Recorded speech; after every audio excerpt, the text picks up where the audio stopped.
Hi, I'm Carter Sherline for the Michigan Runner and the Running Network, and we're in Flint, Michigan. It's Thursday, 21st of August, 2014, and we're here at the Crim Festival of Races. Tonight is kind of the ceremony night. We're going to have a VIP reception for our sponsors, followed by the unveiling of the Bobby Crim statue, which is right behind me.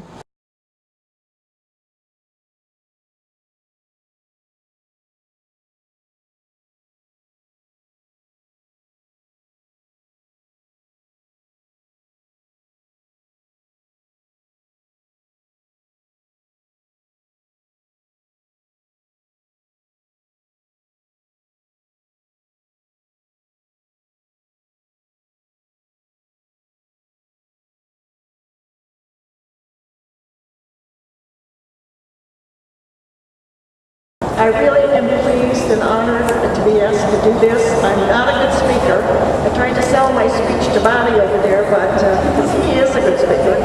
But he said, no thank you, and he went in and had a drink, I believe. That's Bobby. It's been a very, very exciting journey. It's not over yet, and I'm very, very pleased because you people, what you represent, you're the ones that really make it the Bobby Crim movements. It's got a lot of big fine titles now, long titles. But to me, I just cut it short. To me, it's the Crim. You've done it. It's your support and all the love and all of the encouragement that you gave me and everybody, and the 2,500 volunteers that people in this city helped me find, because that's what it takes to do the Crim. 2,500 volunteers will be out there on race day. I'm glad you mentioned the kitchen cabinet, because that was my favorite group of people. In fact, 3 members of your club were members of that kitchen cabinet. You know, of course, John Gall, and you know Mark Ballman, but I'm not sure that you know that along with that was my dear, dear friend, stand-up lady. Where are you? You were here a minute ago. Mabel McGowan, where are you? There she is.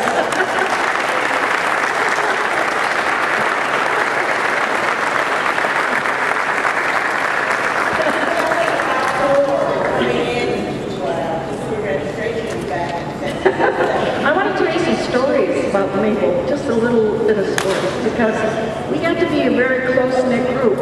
There were only 14 of us on a good day, 16 on a day when everyone didn't have to be at work, and we also had a dog by the name of Thor. Thor was a Doberman. He only weighed 110 pounds, and he was about the size of a young colt.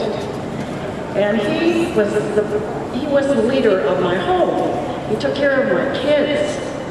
So when all of my kitchen cabinet people came to my house, because believe it or not, that's where the Crim started, in a 105-year-old home on 7th Street. In fact, it was a dead-end street. So everyone would come when they could, park across the street, and if I wasn't there, because I might be out trying to get some money, because the t-shirts were coming in, and we didn't have the $5,000 to pay for it yet, they would just park outside, because Thor would growl, and he would pace back and forth, and the door was unlocked, but they were a little afraid to open up that door. But Thor was a great Crim volunteer, because what he did was when I came home, I would open the door, the cars down 7th Street would all open up, and people would rush in, and Thor would let them come in. But when they wanted to go home, they couldn't go unless me or one of my boys walked them to the door to let them out. Now that is a very dedicated Crim volunteer. And, so we worked from my kitchen, we worked from my dining room, we worked from my sunroom. They came, they went, they stayed until 2 or 3 o'clock in the morning. Well, we put this thing together. So the Crim has always been an accumulation of a lot of brain power. People that cared, people that would come in and say, why don't we try this? What if we did this? What if this happened? What if that happened? The problem was we had only one telephone. We had one typewriter, and there was no such thing as cell phones, computers. So the typewriter, everybody had to take turns trying to put the materials out. We printed most of our stuff. We had a Gestetner in the basement that we had a lot of used Gestetner. So somebody would type it, we'd take it down to the basement and roll out, thousands of things. So I want to talk to you a little bit about Mabel. Mabel came in one day and she was working at the AC, but she would come over every chance she had. And one day she came in and told me that she was going to bring a person that she had met at a road race. And she said, his name is Frank Bell, and he followed me all through the race because he wanted a date. And I said, oh, okay. Well, she didn't tell me they lived way down in Royal Oak, and that every time he came he had to run all of these miles. He had to drive all these miles, and Mabel would make him stay and work until 2, 3 o'clock, however late it took us that day. And so then she finally decided that he cared enough about her, and he cared enough about the Crim, so maybe she would marry him. So Frank and Mabel, my 2 dear friends, helped enormously. They brought me in volunteers from the union, volunteers from the factory, volunteers from the police force, and we were able to put together this race. And it was a lot of fun. It was the greatest fun in my life, really, because you never knew what was going to happen from one day to the next.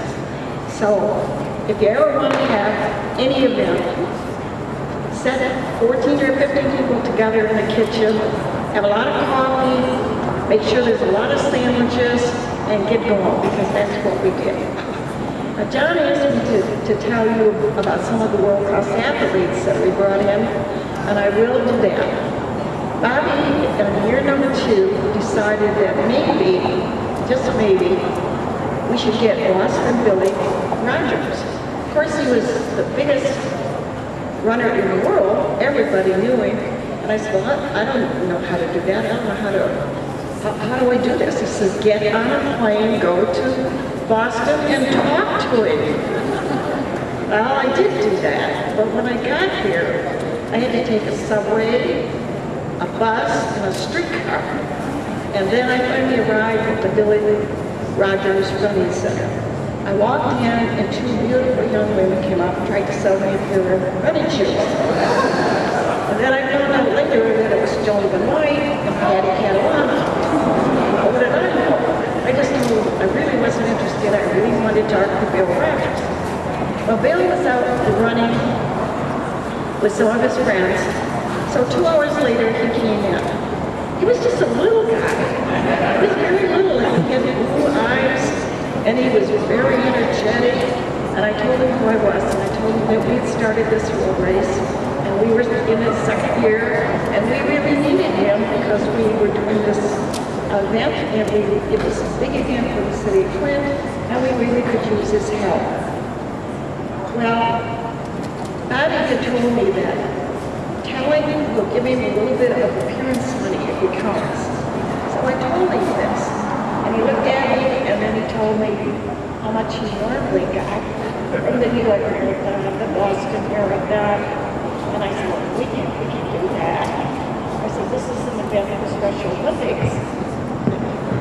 So I said, okay,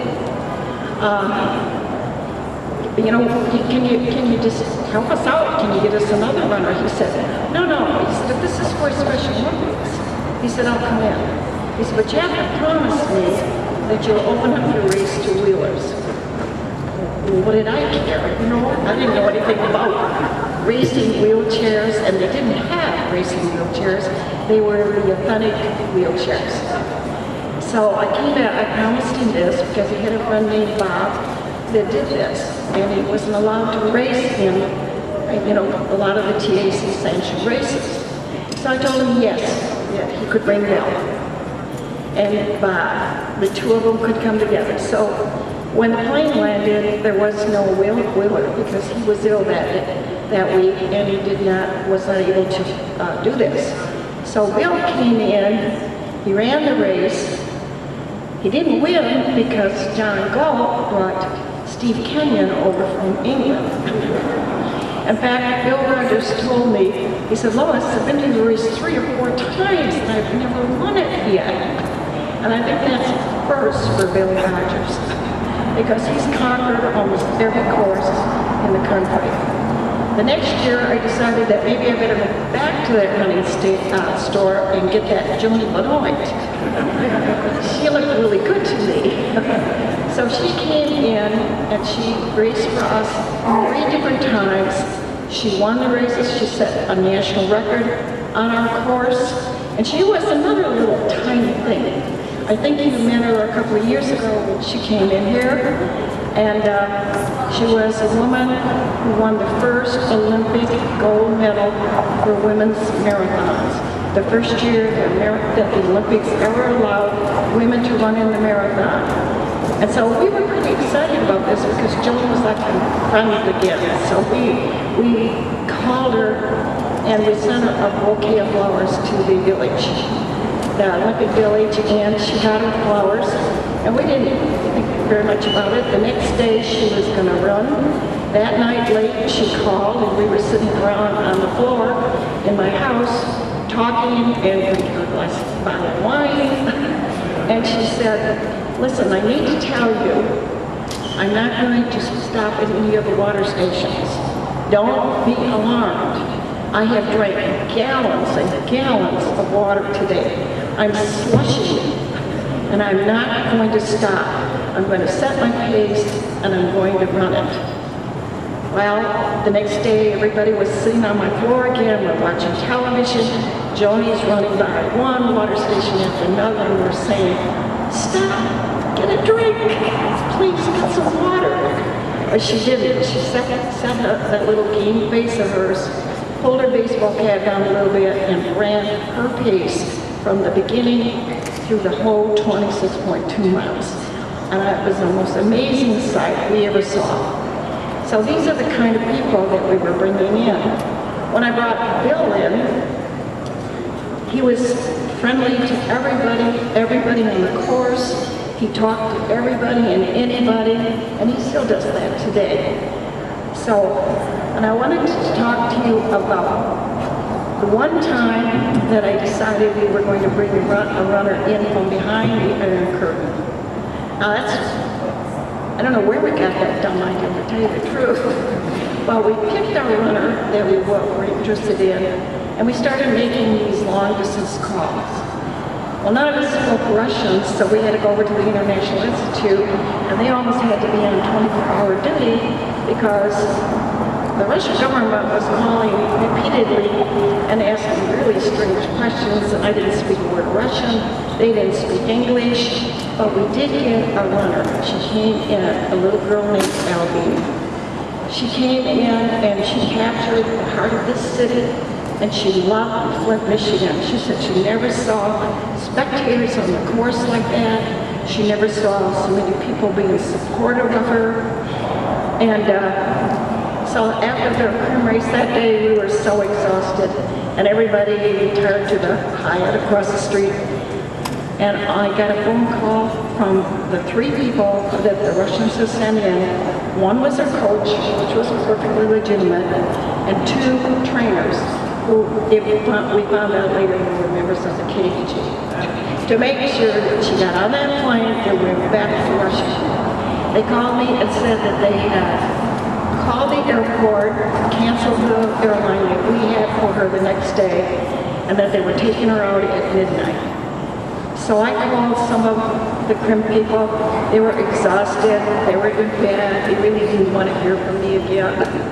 And I said, they're going to take her out at 12:30 tonight. So when she came down that elevator, there were 40 Crim staff members and volunteers to say goodbye to this poor little Russian girl. And one rushed up and gave her a package, and they put her in the car, and I said, what was in the package? And they said, a dozen blue jeans. It turns out that foreign runners, when they came in, the one thing they wanted to do was get a pair of American blue jeans. So we sent her back with a dozen. And I never heard from her again. I tried to keep in touch with her, but never was able to ever get a hold of her again. And one day I heard about a man who was at the University of Michigan, and he was ready to graduate, and he had gone into Georgia into a huge race and come in 4th place. And I said, wow, it's right down the road. And he came in 4th in that star-studded event. So I called, and I finally got him on the phone, and he said, oh, I can't come. He said, I'm working that night. He said, working the night before, so I can't run on Saturday. And I said, oh, please, you just really have got to come in. We really need to have somebody from Michigan who can come out and really challenge this course, so please. He did come, he was not there at the house before the race started. So I went down to the starting line, and I left my son Chris, who absolutely was bored to death with the Crim, the fact that he didn't have a phone, that he could call his friends, and the house was full of strange people all the time. And so I told Chris, I said, you stay here in case he comes. So just about 10 minutes before the race started, an old car pulled up in front of my house, and out jumped Greg Meyer. And Greg said, I don't know where the starting line is. Can you help me? And Chris said, yeah, I can help you. He said, but he said, you don't have much time, buddy. He said, so I'm going to get on my bike, and you follow me, and I'll get you to the starting line. So Chris drove up the driveway with his bike, down the hill behind my house, across Wilson Park, took him all the way to Michigan, up to the college campus, and then run him all the way down to the Oregon Drive, because that was our starting line. 2 minutes. We had 2 minutes before the gun went off. He jumped off his bike, and he said to Greg, okay, buddy, I got you here. And he says, here, wear my hat for luck. He said, but don't lose, because I am a sailor, and that is my lucky hat. So Greg ran with my son's baseball cap on, his lucky hat, and he says, don't forget, he says, that hat has pizzazz. Later on, when I finally got home, exhausted, he said, who won the race? I said, Greg Meyer, and here's your hat. Now, poor Chris.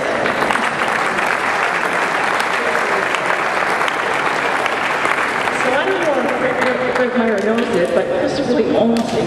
He's really got heavy stock in Greg Meyer. So, Greg, wherever you are, you better be careful. Chris is watching. And one day we sent him up in another race. We sent him up at 5 o'clock in the morning to deliver some T-shirts on college. Chris didn't really want to do this, but he just got his driver's license. And this was an opportunity to drive the new Buick that Buick had given me for the race, just for the race weekend.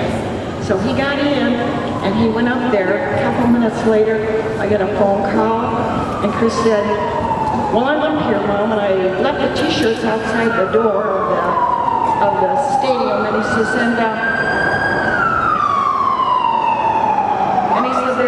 there was a dude, like a big, tall dude in a small car, and he was sleeping in it, and he said, do you know anything about the Crim race? He asked Chris, and Chris said, yeah, I'm afraid I do. And he said, well, he said, where is the starting line? He said, I drove all night from Philadelphia, and he said, and I arrived, and he said, I'm a world-class athlete, and I'd really like to jump into this race. So Chris said, the dude said he's world-class, Mom. I said, well, what is the dude's name? He said, Gary Finelli. I said, he is? the dude is a world-class runner. Put him in the car and bring him home for breakfast. And that's kind of the way, this race was. It was a lot of fun. I made a lot of friends. And Mabel owes me a dinner in New York City. I don't know if she knows that or not, but a bunch of us went out when she decided she was going to run the New York Marathon. So we were in Central Park, and we waited and we waited and we waited and we waited and we waited, and a few people were still coming in, and suddenly here come Mabel and Frank, and she saw me and she saw her friends there, and she said, "I'm not going to run this race again." And then she went home to the apartment, to her hotel room, and she said, "Show up and we'll go out a big dinner in New York City." So we did. We gave her a little time, and we showed up, and I knocked on the door, and Frank came and said, "She's sleeping in the bathtub." So, Mabel, thanks to you, we got supper with the street vendor outside. So you owe me big time, lady. So that's what the Crim has been for me. It's been finding the most amazing people ready to do anything at all to put an event together and to make it one of the finest events in the nation. And the Crim is exactly that. It was ranked as an international race very, very early in its life. And we've had some of the finest world-class runners in the world on our course. And I hope that it goes on long, long, long after I'm no longer a part of it. Thank you very much for your attention. And be very, very careful out there when you're racing, because I don't think we're going to get the rain. I think we're going to have heat and humidity again. And I have a million stories, so anytime you want to, stop off the 7th Street, we'll have a cup of coffee, and we can have a good time laughing about all wonderful things that happen at the Crim. Thank you. Good night.